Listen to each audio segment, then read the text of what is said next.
passionate, driven, enthusiastic, euphoric. This is who we are as entrepreneurs.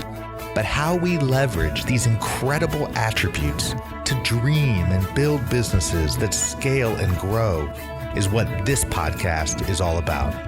Hello, I'm attorneypreneur Josh Brown, and welcome to Franchise Euphoria.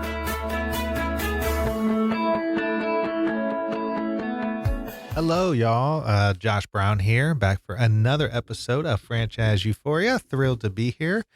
It is Tuesday, and this week is an exciting week for me because I'm going to be going to Podcast Movement in Dallas, Texas on Friday.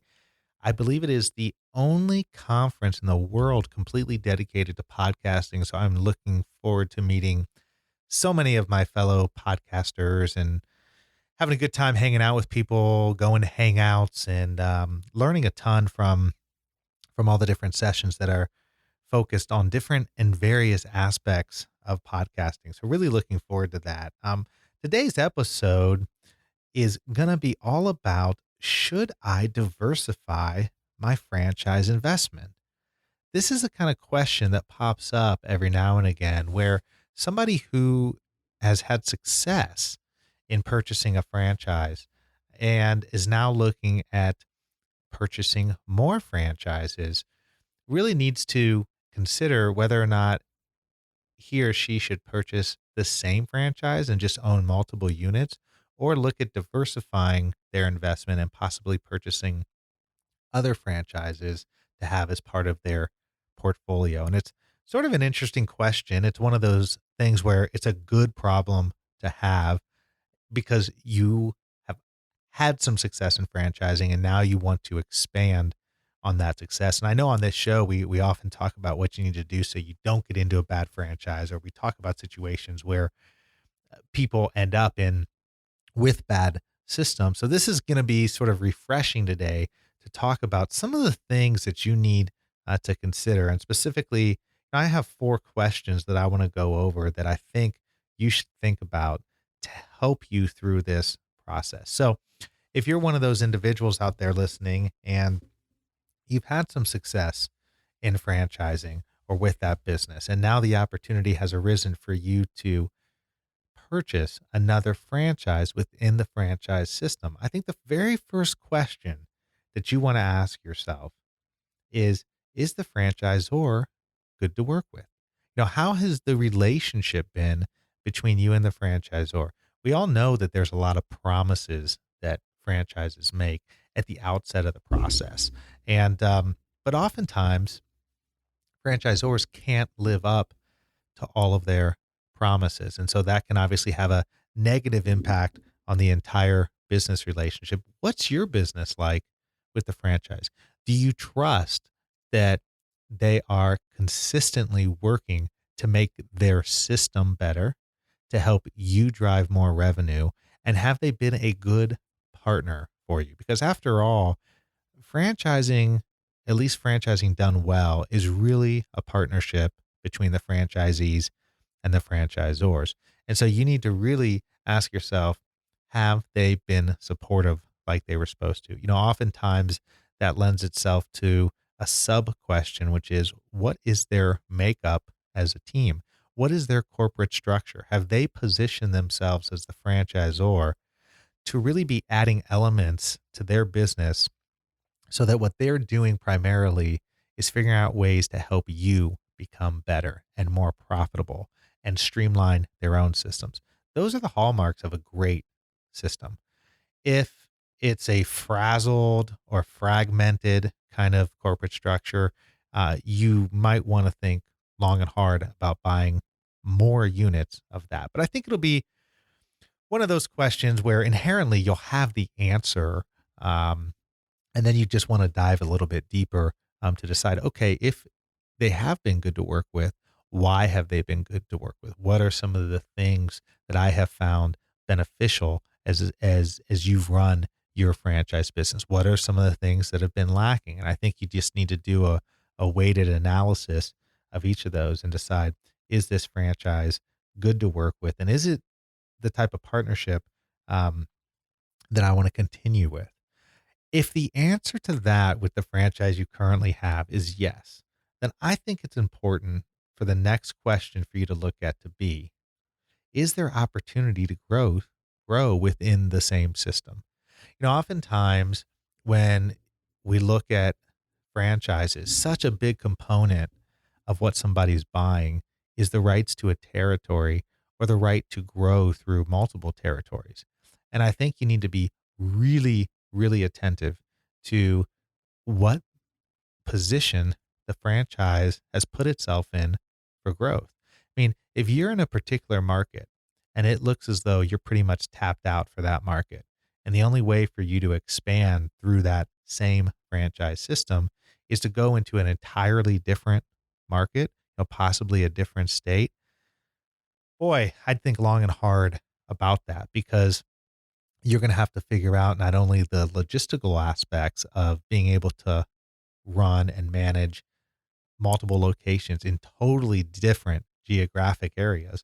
But part of the reason that you really looking at multiple franchises is attractive is because a lot of times you can utilize some of the same people in multiple systems to help, especially if the businesses are relatively close by. Well, obviously you lose that ability if you're looking at locations that are not remotely close to one another.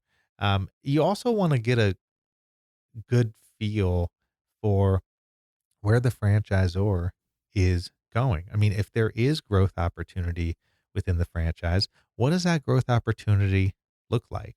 And oftentimes, when people find success in franchising, they position themselves, especially if they start to buy multiple units of the same franchise, they position themselves as a go to, not only for the franchisor when new opportunities come about, but they also position themselves for franchisees that for one reason or another haven't found success and now they're looking for somebody to purchase their business. Well, a very logical thing to do would be to reach out to somebody who already owns multiple units and may want to add to the number of units that they have. This could potentially work well for that multi-unit franchisee. It could also work well for the franchisor because after all, a franchisor loves nothing more than having a proven operator for their system. So there's a couple different reasons why you want to look into what type of growth that franchise is experiencing, where are they going with that growth, and what are their plans for the future. Another thing you want to consider is what skills do you have that transfer to not only running multiple units within the same system, but also considering what skills you have that would transfer to other systems, and what type of systems are these? And just because you've had success with one particular franchise doesn't mean you're going to have success getting into a franchise in a whole different sector. It doesn't mean you're going to have success with having multiple units. I mean, we see this kind of thing play out all the time where a business has success, they grow to a second location and they flop. Now, there's a whole host of reasons why that can happen, but a big part of that is it's not just as simple as if, especially if you're going from one to two. I mean, if you're already a multi-unit owner, I think it's a little bit different because if you've had success owning multiple stores and now you want to add one more location to that, I think that's a different kind of analysis. What I'm talking about is if you essentially have one location and now you want to expand to two. Well, you need to factor in what all goes into that. How much are you as the owner going to be required to be at each location? How are you going to divide up your time? Who's going to be operating and managing the location that you're not able to be at? How's that going to play out? How are you going to align your people? How are you going to make sure that the business that you're operating and now the businesses that you're operating are living up to the standards that you have always demanded from your one business, but now you have um, multiple businesses.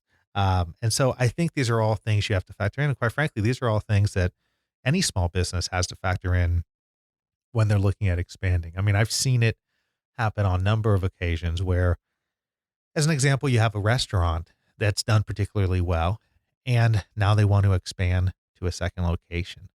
Well, you'll see them that they've expanded to locations, and then sometimes very quickly they will retract back to one location. And you realize the reason they did so is because they spread themselves too thin by having multiple locations. They didn't have the proper management team or structure in place where they could effectively operate multiple locations.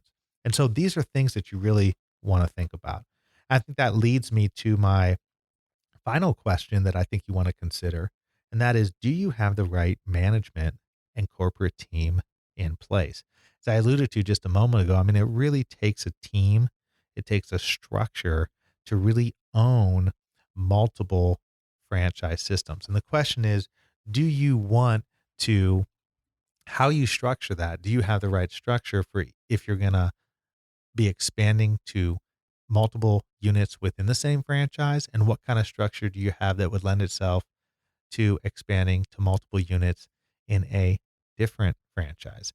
I mean, we all know that you, in many franchises, not all, you will gain the benefit of the economies of scale by owning multiple units of that one particular franchise.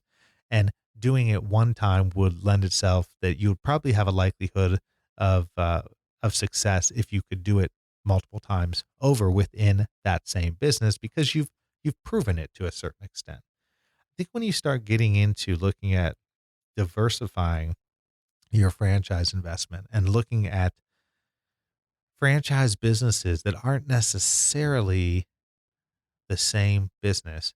No, I think you just really need to think long and hard about that because it's almost like buying or starting another business from scratch, even though you're buying a franchise. Where I've seen people that have had success diversifying their franchise investment is when they have a number of units of one and then they move on into a comparable area. In other words, you see, there's really large franchisees. I think the largest franchisee owner right now owns a significant amount, hundreds of Applebee's, and then but also owns Taco Bell's. Well, okay, those are two restaurant concepts, very different concepts, but they've been able to diversify their investment by looking at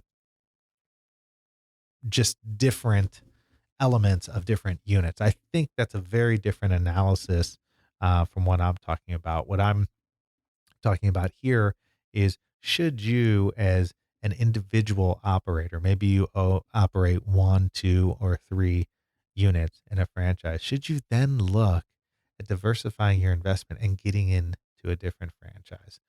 Boy, it would have to be, I mean, every situation is different, but it would have to be a unique situation where if you're part of a good system, if you believe in the franchise that you're working with, if there's opportunity within your own franchise system that you're already used to, that you already know, um, and if you have the management capacity, the corporate structure, and you have a team in place that can help you grow, boy, I would look awful hard at adding more units to that one franchise than I would at diversifying into different franchise businesses. But again, the devil's in the details. I just sometimes feel like, you'd rather you'd rather, at least the franchise system you're in, the good things, the bad things. And if the good things outweigh the bad, then I think you want to continue on with that unit instead of testing with that franchise, instead of testing the waters in a different franchise. But anyways, these are the kinds of questions that pop up when you have success in a franchise. And it's the kind of thing that really, as a franchise owner operator, as a franchisee, you should really be thinking about before you ever buy a franchise. I mean, what is your end game? What are you in your perfect world looking to achieve? And part of that analysis, part of that consideration, I really believe should be, should you own one? Is your goal to own one and run it successfully? Is your goal to own multiple units? Is your goal to own multiple units within different franchise systems? These are all things to consider, and there's many things to factor in when you're thinking about these kind of issues.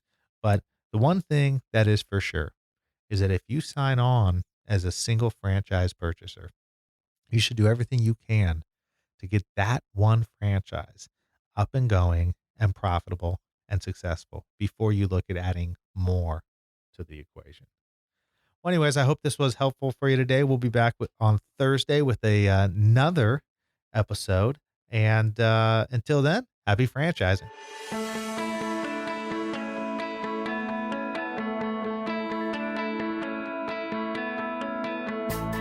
Thanks for being with us today on the Franchise Euphoria podcast. If you enjoyed this episode, please be sure to go to iTunes and provide a review.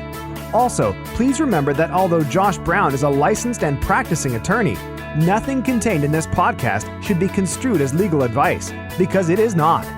The information contained in this podcast is general and educational in nature, and none of it should be relied upon as legal advice. That being said, if you have questions for Josh and would like to contact him, please email him at josh@franchiseeuphoria.com. Thank you so much for listening, and we hope you tune in to our next weekly episode.